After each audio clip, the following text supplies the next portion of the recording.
an accomplished insurance, underwriting, and risk management leader. We are joined by Ms. Sutapa Prasad. So all this information we gather and try to compile them together, and once the risk is assessed. Assessment is very important. And the way you broke down where the pressure actually shows up during fast growth, that's something leaders across sectors need to hear. So this is where the pressure for business is driving. Human life value, need analysis are not being done properly.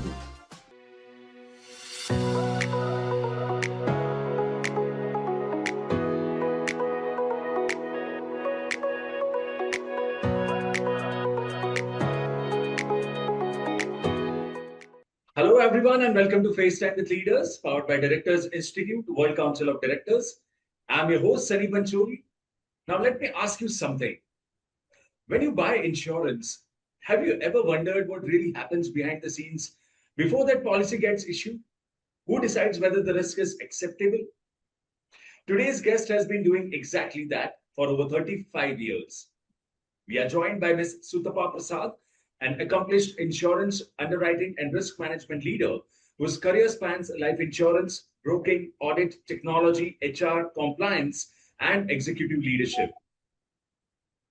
She has led underwriting at Aegon Life, designed risk frameworks at Star Union Dai-Ichi, worked closely with global reinsurers like Swiss Re, Munich Re, and RGA, and served as principal officer and CEO of Bluebells Insurance Broking Private Limited, where she balanced commercial growth with regulatory discipline under IRDAI norms. She is someone who understands risk not just from the file, but from the boardroom. Ms. Sutapa, welcome to FaceTime with Leaders. It's such a pleasure to have you here. Thanks, Sunny. Thank you so much for inviting me on this forum to discuss and talk about things which are very close to my heart. So you can say I actually grew up with insurance, and spending 35 years still sounds like very less time to know this vast subject, which is actually a very interesting and engrossing subject. So I just hope that I will be able to share all my thoughts and concerns, and whatever I have to tell the people about insurance, give the assurance in terms of what the insurers do from the customer's perspective, what you can expect, what you can get out of an insurance contract. I think I should be able to cover that up in today's discussion.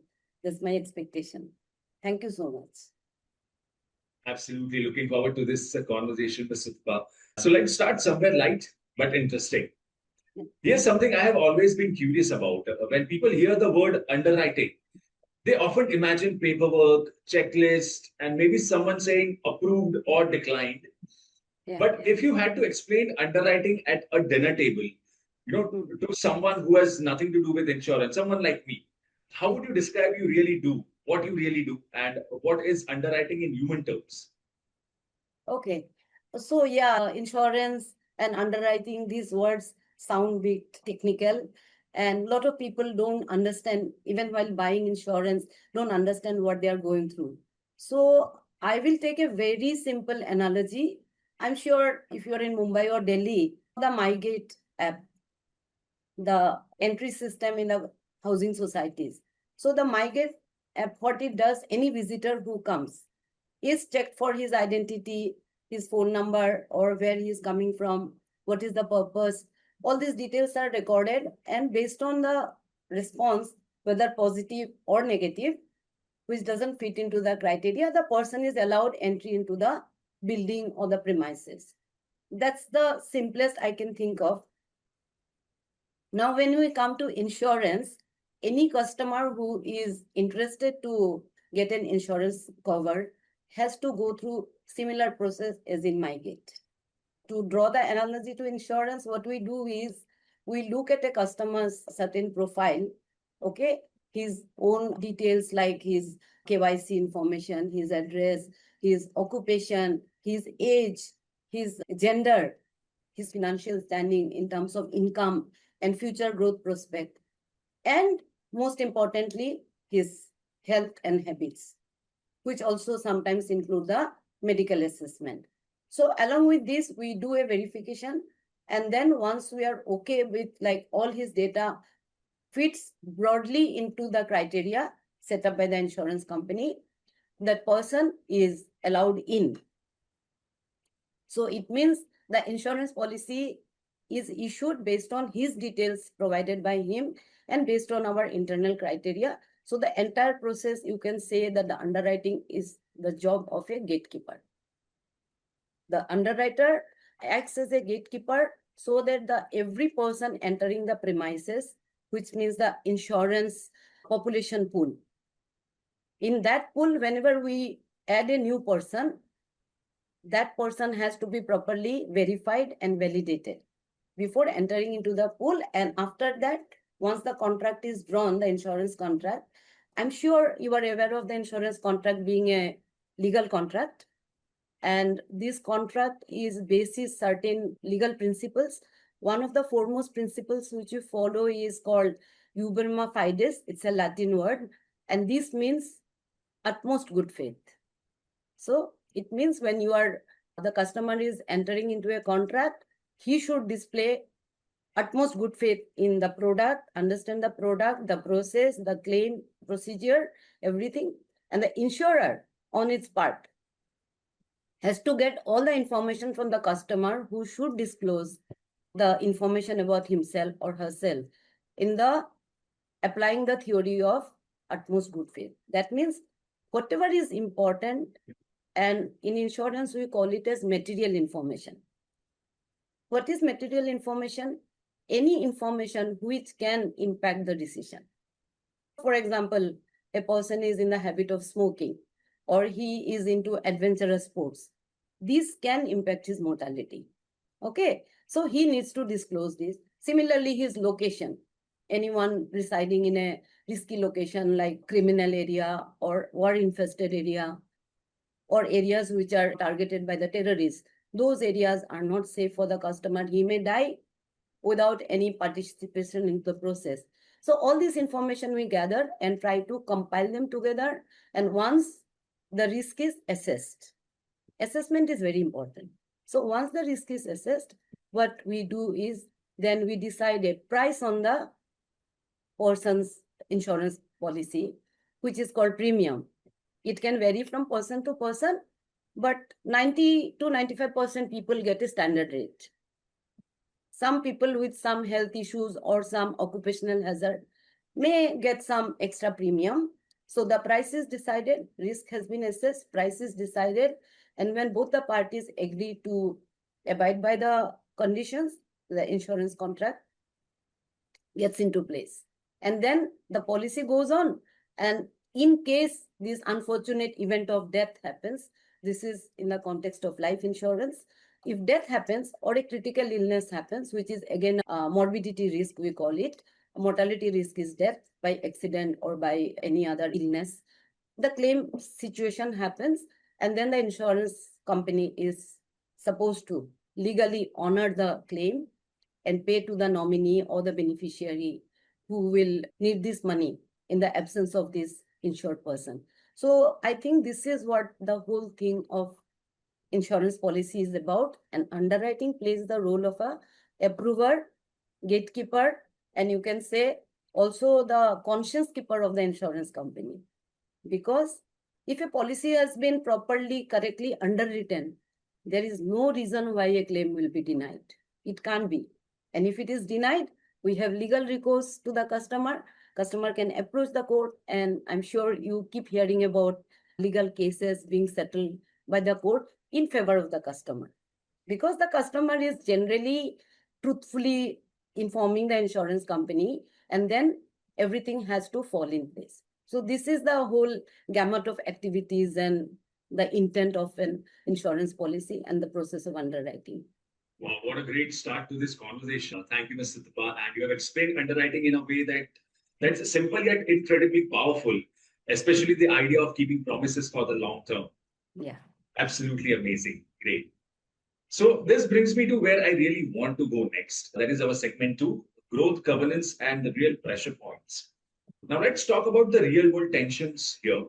In today's insurance ecosystem, digital onboarding, faster policy issuance, competitive pricing, aggressive distribution, everyone wants speed. But here's the question. Where do organizations most commonly stretch themselves too thin in the name of growth? Is it underwriting judgment? Is it documentation discipline? Is it channel oversight? And when you walk into a system, what are the early signals that tell you whether governance is truly embedded or just documented? Okay, I think we are coming to a topic which is very hotly debated and discussed.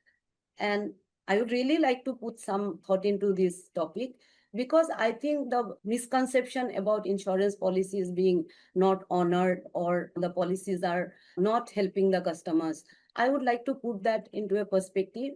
And for that, I need to go back little in the past, maybe in the 1960s. Okay, so we had multiple insurers, a lot of foreign insurers are present in India, but the practices of these companies were not very favorable to Indians. So post-independence in 1956, the government decided to put all these companies together, and for life insurance, LIC of India was formed. And if you see the journey of LIC between 60s and 70s and even 80s and early 90s, they were selling very typical products, less of term insurance, more of savings. And insurance policies were marketed as a tax saving instrument, which is actually not correct, but it was done that way. Awareness was very low. The insurable population, the pool was smaller because of income, less income. Because unless you have insurance, you have income, you cannot buy insurance. You need to pay the premium over a period of next 20 or 30 years. So with this background, LIC continued to do well. There was pressure of target and doing numbers, but the pressure was more for covering more people, what we call insurance penetration. The penetration is very low even today, but at the time when LIC was the only player, it was abysmally low. Even in big cities, people didn't have policies. So when somebody died, the bread earner died, there was no recourse for the family. They had to really fall into the poverty trap and struggle for survival. Okay, so from that and to today, in the 2000, when the insurance industry was opened up to private players, now we have got multiple players, foreign tie-ups, Indian companies, wholly owned subsidiaries of banks, bank assurance. There are direct digital companies like GoDigit or Eco Insurance. So it's a whole journey. But coming to the point where you say that there is too much pressure for business and due diligence is taking a back seat, maybe. So where do you see that? Number one, and I would say this is the most important point which people don't talk about. Insurance should be sold and bought. So basically, I will say insurance should be bought, and to satisfy that buying, the seller should sell it basis need analysis. We have a very strong concept called need analysis, which is a part of financial planning. Now, what need analysis does is you place a person, any adult person, usually we insure adult people, adult and earning people. The person should be in his income growing phase, not in the early phase before income. So a person who is earning and has some lifestyle and stuff like that person has a human life value. Why I'm coming to a bit of technicalities, but you can understand it very simply. Any person who is earning, say today a 30-year-old male earning 2 lakhs per annum, his salary or whatever, or a business, 2 lakhs per annum. Now this guy at 30 age, another 30 years he is likely to work, either as a salaried person or a businessman. That 30 years into 2 lakhs, and I am not adding even inflation. So how much is his future income? Straight away, that figure is his human life value. So if he dies at the age of 40 or 50, this amount is the compensation to be paid to the nominee or beneficiary, because this income was expected to be earned by this man if he was alive. But due to his death, the family should not suffer. That minimum income will be passed on to the beneficiary for education, for any other family purpose. So this is where the pressure for business is driving. Human life value need analysis are not being done properly. So you are either underinsured, which is the scenario in India. Most of the top-notch company CEOs I have seen in my career, they have been underinsured very badly. So someone like a Mercedes CEO was having an insurance of 5 crore. What is 5 crore? It's not even his annual CTC. He should have been insured for 100 crore because that is his human life value. Similarly, a person, a middle class person, should have insurance of at least 20 to 30 lakhs because probably that is what his family needs in next 10 to 15 years. But we don't do that. So underinsurance is the fallout of not doing the analysis properly. So from the insurance company, the sales, as you said, channel, pressure from channel, the channels. Now coming to channels, we had LIC agents. Okay, the agents were individuals, but they were community people. So they sold to people who were in their circle, people whom they knew. They were neighbors or uncle or relatives. So what happened? There was a chance that they may be selling not the correct product, but the sale was properly done and the policy continued to be paid by the customer, which resulted in claim. So LIC's claim ratio is always 99.9%. So the beauty lies in selling correctly and selling to the right person. Here, another concept I would say, we believe that in any insurance policy, the primary underwriter is not the back office underwriter. The sales guy who meets the customer, he is the first underwriter. Now, suppose you are a salesperson canvassing to a customer, a policy, and you don't know the customer. You just look at his documents, upload them, and fill up his details in an online digital form, and the policy gets issued. What happens? You don't even know the customer, actually. You didn't even ask what you want. So in that process, the primary underwriter, if he is not taught how to look at customers, how to assess his needs, how to look at his proposal, any medical adversity, adverse factors, how that is to be assessed. If he is not taught, no underwriting done at the back office will help. So this is where the problem, pressure for target, individual apathy to customers, and also the digitized process in insurance companies. Most of the companies now can issue a term plan to someone like you straight through. Like you just provide your documents online and the policy gets issued. But at the claim stage, I can ask, where do you work? What sort of documents you have? What is your health habit? I will ask you and I will get to know. But at the claim stage, the customer, the insured person is not around to tell us. That's the biggest drawback of our system, that we don't ask when the person is alive. But when the person has passed away, at claim stage, we raise legal issues and say the policy is not payable. The whole thing is because the starting point is wrong and it is not devised in the correct way. A lot of customers feel frustrated and we all look at numbers of the insurance companies, but not their profitability. The solvency margin can protect payment of claim. But if the company is not profitable, you will fail. So just AIG, American Insurance Group, how it failed? It failed because of lack of due diligence in selecting customers. And when too many claims came or there was a collapse in the system, the insurance company failed. That is a failure of the system. So I would sum up saying this, that the insurance company has to go back to the basics like LIC, train agents, bank assurance, or even brokers, train them, teach them how to pick up customers for the right insurance. And when you sell it properly, disclosing everything, the customer is going to continue the policy. So here comes the lapsation. Policies get lapsed because after buying 2 or 3 years down the line, you decide not to pay anymore. I'm sure you have friends or acquaintances who stop paying, saying, what is the point? But then you should not have paid for those 3 years also. Because when you don't pay for the entire period, actually the insurance company sometimes gain, which is again wrong. Because I should collect for 20 years from each and every customer and then pay only when a claim happens.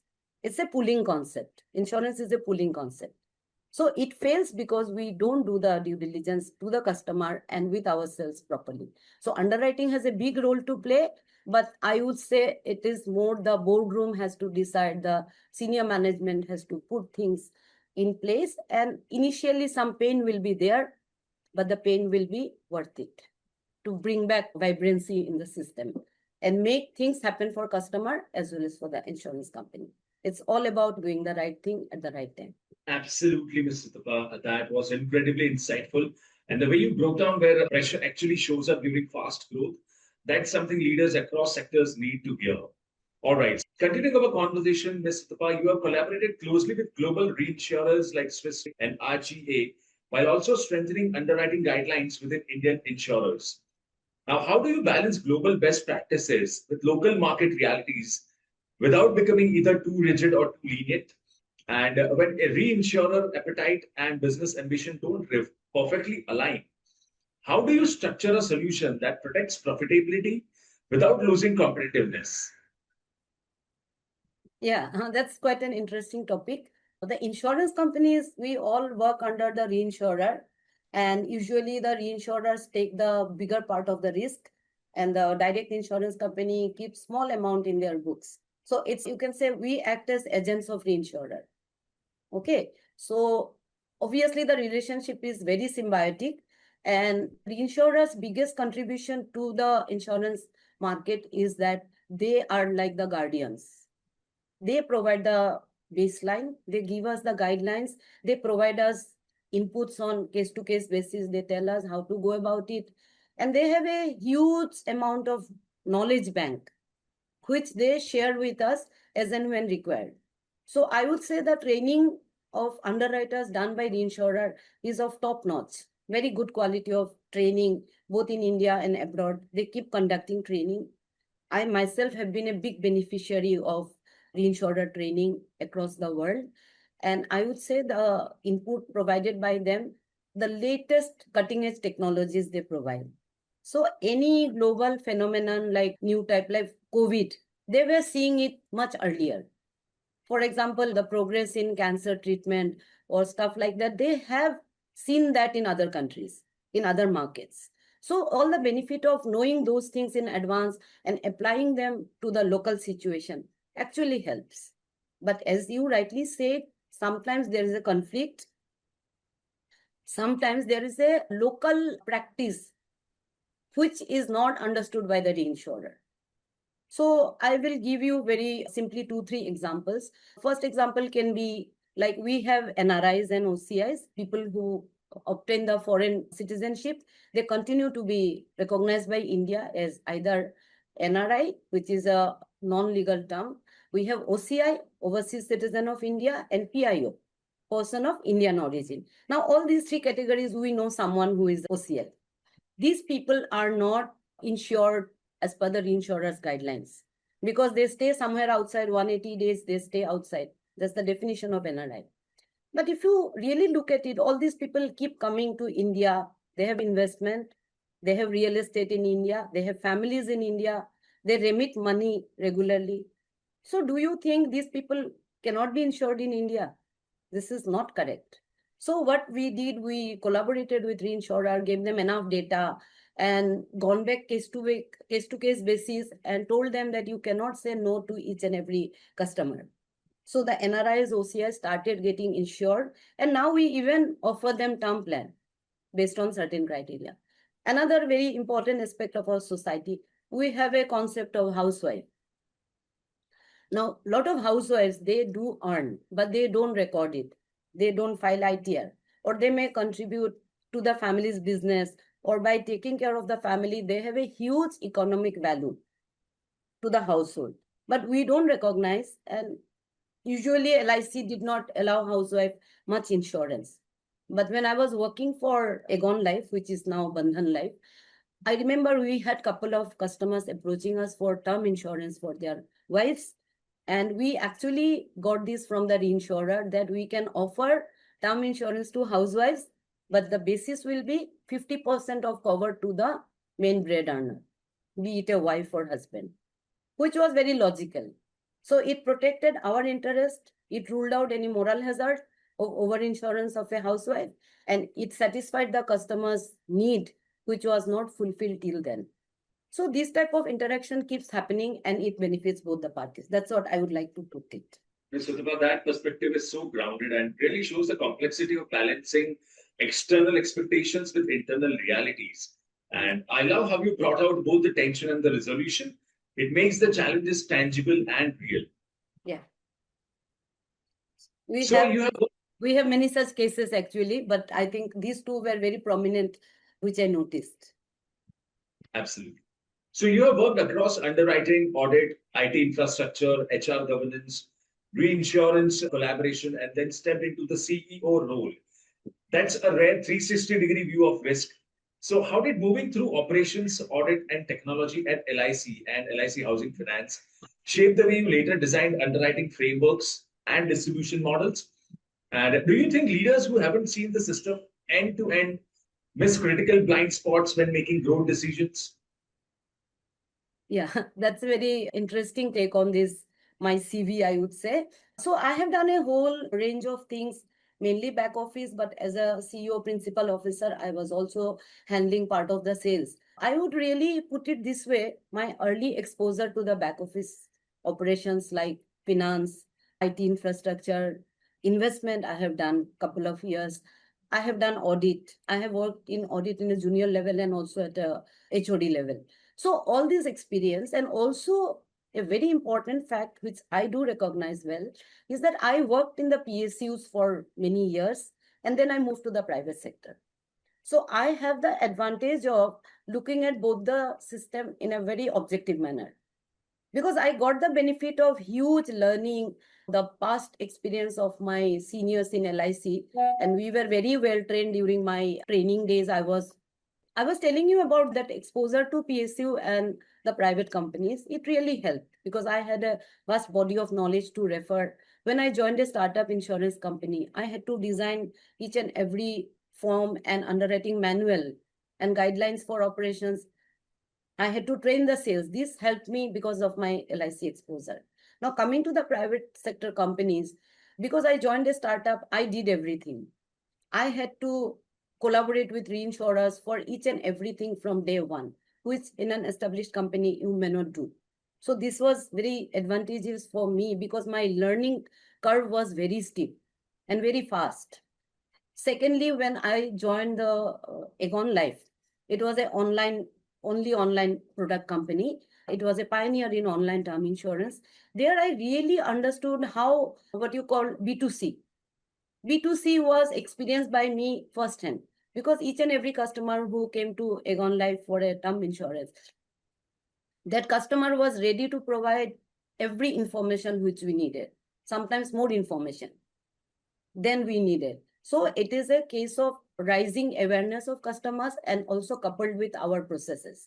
We had telecallers, we had tele-verification, we had back-end verification team to visit the customer discreetly.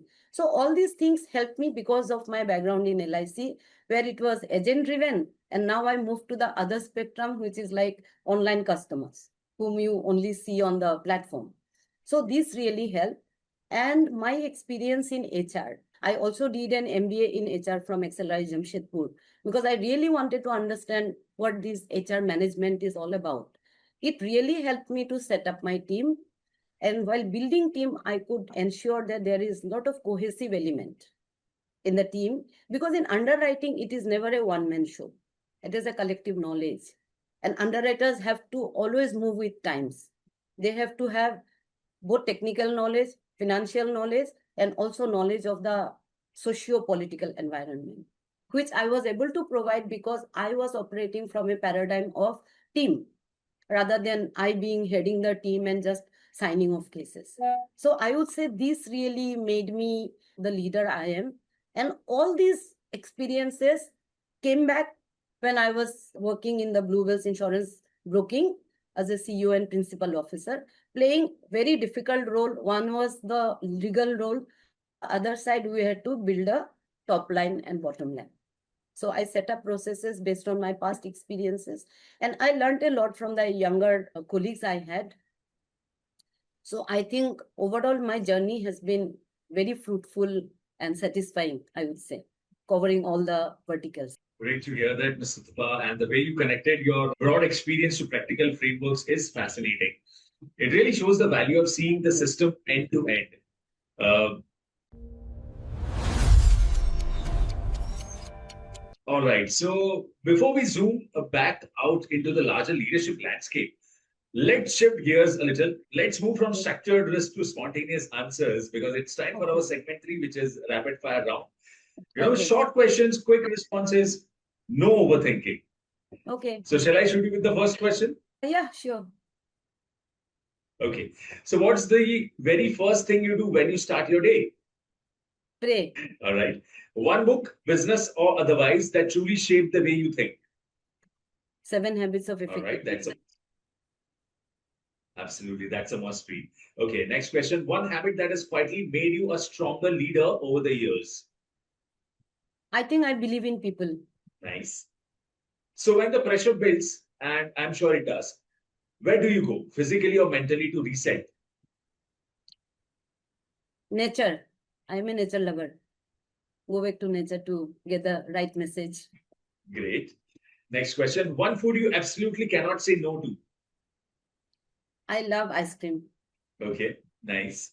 And finally, the last question of the rapid fire round. One daily ritual that keeps you grounded, especially when decisions feel heavy.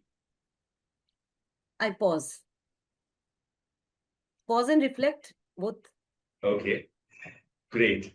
All right, so that was all for the rapid fire round. Now, before we move on to the segment four, the bigger picture when risk goes wrong. All right. Welcome back to FaceTime with Leaders. We are in conversation with Ms. Sutapa Prasad. I want to take you to a moment that shook the global insurance ecosystem, Ms. Sutapa. The 2008 financial crisis and the collapse of confidence around institutions like Aig. Now, it wasn't just a market failure, it was a failure of risk modeling, governance oversight, and leadership judgment. The world suddenly realized that even large, sophisticated institutions can underestimate exposure. So, what I would like to ask you is when you look at crises like that, whether global financial collapse or close to home mis-selling and regulatory crackdowns in the Indian insurance sector, what do they teach underwriting leaders about invisible risk? See, the whole activity of underwriting is to look at risk, price it, and accept it, accept or reject. So, risk we cannot avoid, and risk will always be, some will be classic risk, health, mortality, financial risk, moral hazard. These are classical risks. We also have emerging risks, which, if you don't know about the emerging risks, they are invisible, either to the customer or to the underwriter, but it remains. Taking the analogy from the AIG failure, really speaking, it was a failure at a macro level, at the economy level. So the meltdown happened, a lot of banks got closed, one insurance company had to be salvaged or whatever. So a lot of people lost money in that. And obviously the insurance customers lost faith in the system, that an insurance company can fail. Even today, I will take a very small one-liner reply to that. That a lot of people in India say, I won't buy from a private company because I may not get my claim. But that's not true because IRDA has protected the interest of customers by creating a fund where even if the company gets closed, this is very important. Every customer will get the claim. That is the beauty of our Indian ecosystem. But this is only for comfort of the customer. What about our comfort? Where do you draw the line between making customer comfortable and not enhancing our risk? So here I would like to look at some of the risk which keeps happening and we need to be aware of that. One bigger risk would be climate change. It's bigger than what we think. We have to be aware how climate change is going to affect mortality and morbidity, lifestyle, your occupation, everything. So climate change, I consider as one of the biggest risks the underwriters are yet to look at or map.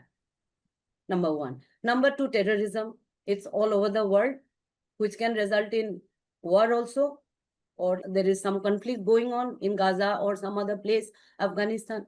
Where do you look at customer who is coming from those areas, settled in those areas? So this is a very big geopolitical risk, which is always there and it is getting increased every day. It is more manifested all over the world. So this is a very big risk. Third, I would look at catastrophic risk like natural calamities, which again due to climate change, they are increasing in numbers and the episodes are more impactful on the people. Like in California, you get the wildfire or you get tsunami or frequent earthquakes in the Northeast and the Southeast Asia, Nepal. A country is always in fear of earthquakes. Okay, it can't build itself. By the time it builds, it gets broken. We have a lot of seismic zone in India. Are we looking at that? No. Then probably in Bombay, we should be charged more because I think we are in seismic zone 5. We should be charged more premium, but we are not charged. So these are emerging and actual risks which we have. Now coming to the internal risk which insurance companies face, that is the first risk is, we call it the biggest risk in insurance is insuring a person who does not exist. You get the point? It's a fraud.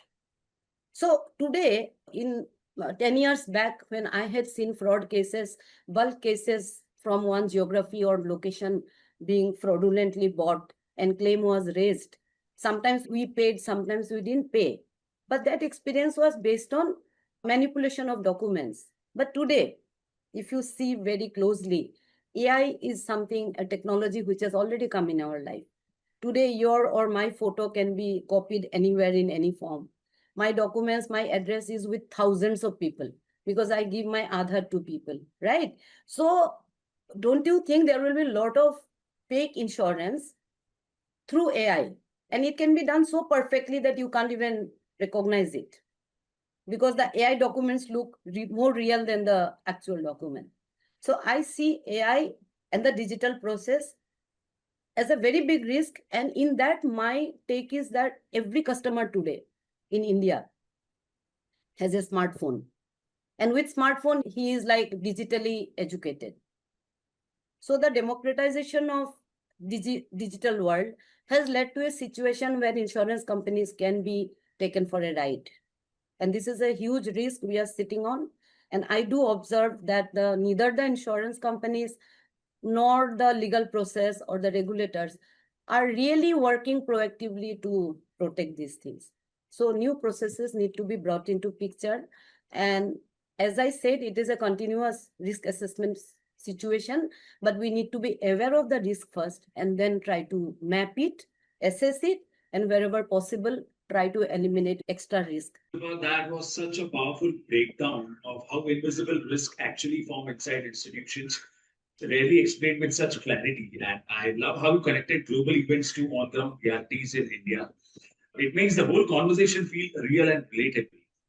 So thank you for sharing those insights with us. And all right, so that brings us to the last question of the podcast. Yeah. After being part of Directors Institute, how has the experience been for you personally? Has it added a new dimension to the way you look at leadership and governance? Yeah, of course. I think I am very fortunate to finding out about Directors Institute at the right time because after a long tenure in 2023 and 23, I took a break for 1 year. There were some health issues, so I needed to attend to that. And post that, I actually joined Directors Institute, and once I went through the modules and their live sessions with industry leaders, it was amazing because I guess I have been doing this all my life. So it is just an extension of my earlier exposure to various verticals like audit, risk management. And I have always worked with top management, and myself when I was in Bluebells, I was actually doing all this stuff, but not in a systematic way how it is taught in the Directors Institute.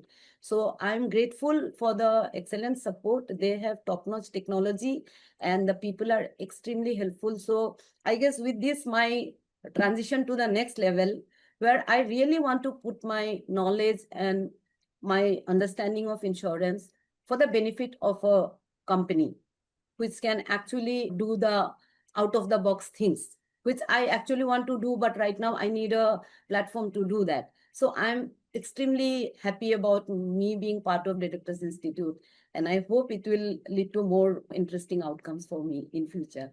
Absolutely. And that was so heartfelt, Ms. Sutapa. Yeah. So what I was saying was you made the journey sound so genuinely transformative and you captured the essence of continuous learning so beautifully. So let me tell you, Ms. Sutapa, this has been such a thoughtful and enriching conversation. What stands out to me is how seamlessly you bridge discipline and growth. And you have shown us that underwriting is not about saying no, it's about building sustainable yes. That governance is not restriction, it's protection. And that real leadership isn't loud, it's steady.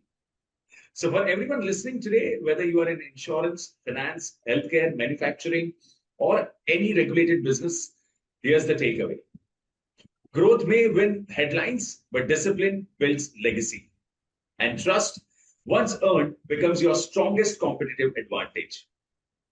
So, on behalf of Directors Institute World Council of Directors, thank you so much, Ms. Sutapa Prasad, for sharing your wisdom, your journey, and your leadership lens with such clarity and grace. Thank you. Thank you, Sunny. It was really wonderful talking to you. You made me feel very comfortable to share my thoughts and my understanding of the topic. And thanks once again to Directors Institute to provide me this beautiful platform. Thank you. Thank you once again, Ms. Sutapa, for joining us. And to our audience, thank you for joining us on FaceTime with Leaders. If this conversation sparked a new perspective for you, share it with someone who leads, manages risk, or shapes decisions. I'm your host, Sunny Pancholi, signing off for now. I will see you in the next episode. Thank you so much.